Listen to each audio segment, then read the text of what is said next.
हरियर बोतल में सफेद रंग के पानी बा। हरियर बोतल में सफेद रंग के पानी बा। पानियो ना पिए बलमुआ बड़ा धोखा देले बा।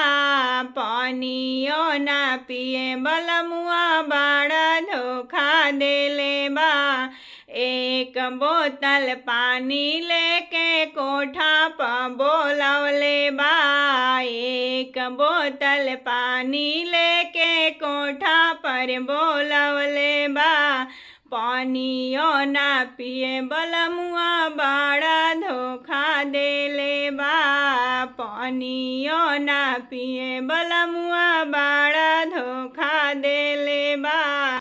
एक पाकिट सरफ लेके नाहर प बोलवले बा। एक पाकिट सरफ लेके नाहर प बोलवले बा। कपड़ो ना फीचे बलमुआ बड़ा धोखा देले बा। कपड़ो ना फीचे बलमुआ बड़ा धोखा देले बा। हरियर बोतल में सफेद रंग के पानी बा। हरियर बोतल में सफेद रंग के पानी बा। पानियो ना पिए बलमुआ बड़ा धोखा देले बा। पानियो ना पिए बलमुआ बड़ा धोखा देले बा।